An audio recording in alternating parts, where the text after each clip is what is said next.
Tu as peut-être peur que Jésus revienne sans t'emmener avec lui. Tu ne l'as peut-être jamais dit ouvertement, mais au fond de toi, cette pensée revient sans cesse. J'ai commis tellement de péchés. Dieu voudra-t-il encore de moi? Si tu ressens cela, continue d'écouter. Ce message pourrait transformer complètement ta compréhension de Dieu. 1. Vis-tu dans le péché en espérant que Dieu ne le voit pas?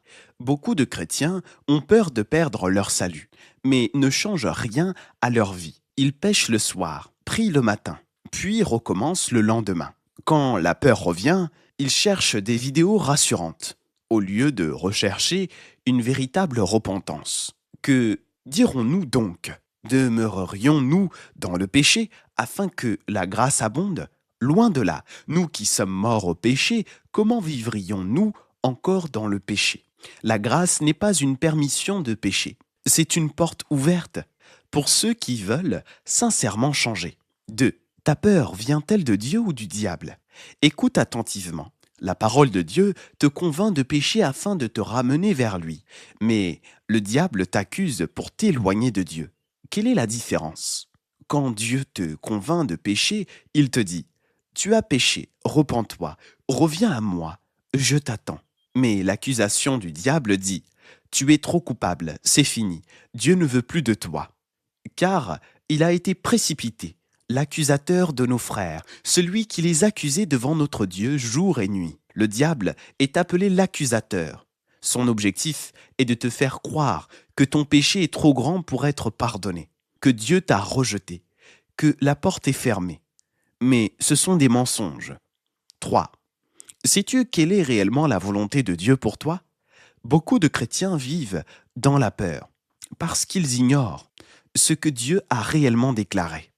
Le Seigneur ne tarde pas dans l'accomplissement de la promesse, comme quelques-uns le croient, mais il use de patience envers vous, ne voulant pas qu'aucun périsse, mais voulant que tous arrivent à la repentance.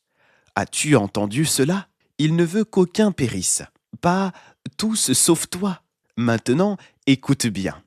Si tu as peur de ne pas être sauvé, cela peut être l'une des preuves les plus fortes que ton cœur est encore vivant.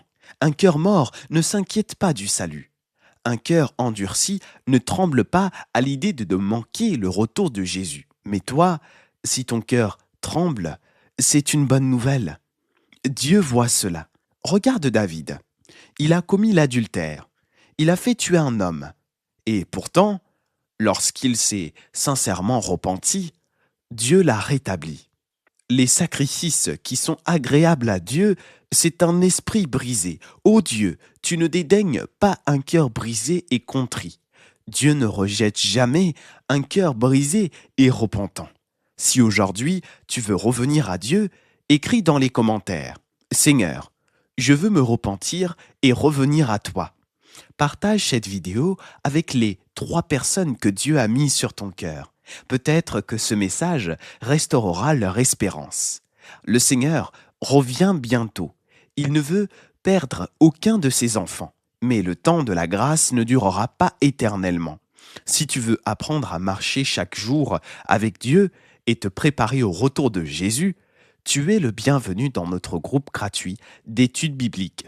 Chaque soir à 20h30, nous lisons ensemble la parole de Dieu. Nous apprenons à vivre comme de véritables disciples et à préparer nos cœurs pour le retour du Seigneur. Clique sur le lien dans mon profil ou envoie-moi sur WhatsApp. Je veux apprendre la Bible. Dieu ne t'a pas oublié, il t'attend encore. Reviens à lui aujourd'hui. J'espère te voir bientôt dans le groupe.